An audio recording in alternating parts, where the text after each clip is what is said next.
Welcome back. In this episode, we dive into the impact of COP10 being held in Panama in November on tobacco harm reduction activities and policies in Latin America and South Africa. We also provide a brief overview on WHO activities around tobacco harm reduction and collaboration with Google regarding online health information. In Latin America, there was a time when tobacco harm reduction looked to be moving towards pragmatic and risk-proportionate regulations in some countries. Looking forward to COP10, looking forward to be in Panama, that is the country that is going to host us. The COP10 is being held in Panama this November, and this has made things interesting in the entire region.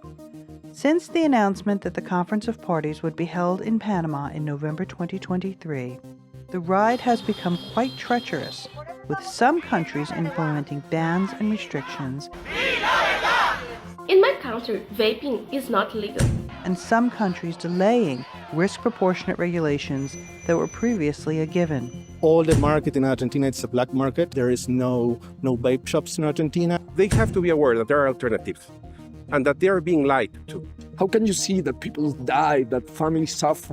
Big pharma, how the industry that is supposed to be saving people. We asked ARDT Panama to explain the situation in their country. I can speak specifically for Panama. Things have not changed much since the announcement of the COP10. We were not on any track whatsoever. Before the COP10, there were no detailed plans for tobacco harm reduction. As of today, Panama has strict import laws on tobacco alternatives that has created a gray area where commercial sales and imports are strictly prohibited, but personal consumption and import are allowed. But the law does not outline specifically what is allowed for individuals to consume or use. Specifically, there is a gray area where most consumers are being told that the Ministry of Health is actually going to allow 2 units. The problem is 2 units of what? 2 individual or disposable electronic cigarettes, 2 units of liquid. How much can this liquid have in nicotine? How big can the bottle of liquid be?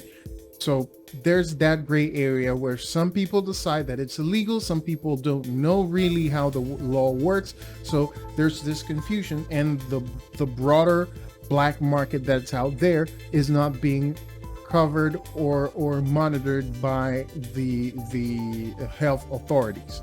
Now, this was influenced heavily by the Ministry of Health through the National Tobacco Commission. They were medics and doctors promoting these limiting laws, following the schemes set by the FCTC and the COP10 agreements. So they went into saying that tobacco harm reductions and tobacco alternatives are actually bad for health.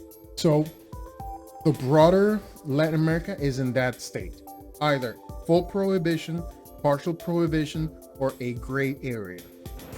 Are actually focused on treatment and care. Dr. Derek Yak, a global health expert from South Africa and a former WHO employee who was involved in the development of the Framework Convention on Tobacco Control, stated recently that if we are interested in adult health, we really need to focus far more on the health of smokers today. They are the ones who will be dying in the next 20, 30, 40, 50 years of smoking-related deaths. Sadly, in his home country of South Africa, officials there do not hold the same view. Kurt Eo from Vaping Saved My Life explains. It's true that South Africa is proactive in harm reduction when it comes to the fight of HIV and AIDS, and this takes the form of free condoms that are issued to the public and found in various locations. It also talks to a PrEP program, which is a prophylactic antiretroviral drug, which is provided to individuals that are at high risk of contracting the disease. But what it needs to be understood that this wasn't done on their own fruition. This was done based on the pressure they received from civil society. And there's a lot of parallels that we see between the harm reduction or the fight against HIV and AIDS in the 90s and what we see now in terms of cigarettes in the form of harm reduction, is that there was a huge amount of denialism and obstruction around this approach. So I think what it requires is a bit of time and reality to catch up and pressure from civil society to prove that tobacco harm reduction is indeed a very viable solution in terms of combating the very high smoking rates that we currently see in South Africa, sitting at 25.8%. I really don't know why there is an excise on vaping liquids if you look at the recent Global Adult Tobacco Survey of South Africa, where only 2.2% of the population actually use these products. And let's be honest, based on the economic and social economic status of many individuals in South Africa, these products are just unaffordable, and only a very few in the population of South Africa are able to afford these products. And now with this tax, that's just going to make those numbers even less. I think there's a number of factors here. One of them is South Africa is at the verge of bankruptcy from a state side. So another revenue stream is needed, and vaping just happens to be one of those. However, I believe that it's not going to make any kind of positive impact to the fiscus, given the fact that a lot of the small independent vape shops would find themselves ruined because they will no longer be able to sell these products with the flood of disposables that are coming into the country, which would fetch a very, very slight increase in the retail price based on the excise. And that in turn will have impact on the unemployment rate, which is incredibly high in South Africa, and as well as remove a number of taxes related to companies, including VAT, value-added tax, company taxes, as well as taxes from the employees. So I think this is a lose-lose scenario in South Africa.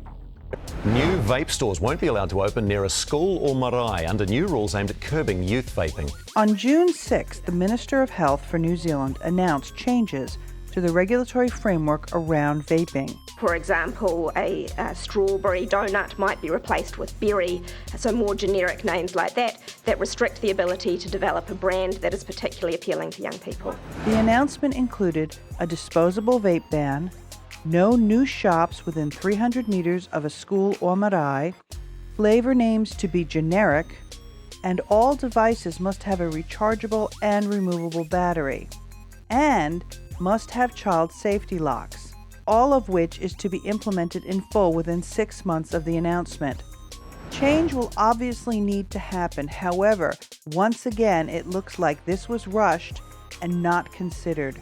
We expect that there will be a lot of pushback, and we'll keep you posted as it develops. Scope Livestream returned for World Vape Day and World No Tobacco Day 23.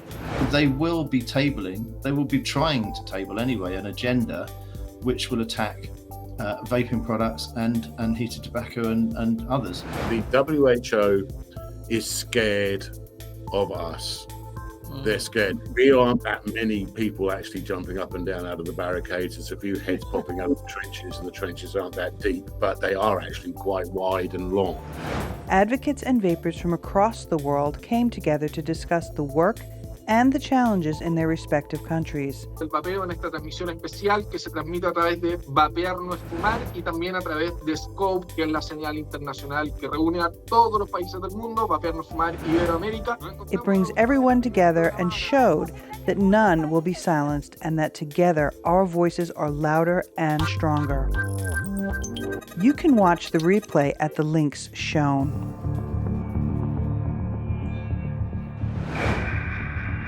Scope is more important than ever because there is a much deeper and darker plan by the World Health Organization. They intend to collaborate with Google and use AI to control health communication and information online. the specter of censorship has risen. We will deep dive this in the next episode. Until then, continue working with your local advocacy organization, contacting local elected officials, and making sure that those who are mandated to represent your interests know that you are watching and demand they represent those interests and your concerns. Continue to counter disinformation and let the world know your story. Your story is yours, and it is not up for debate or discussion. Stay safe and be well.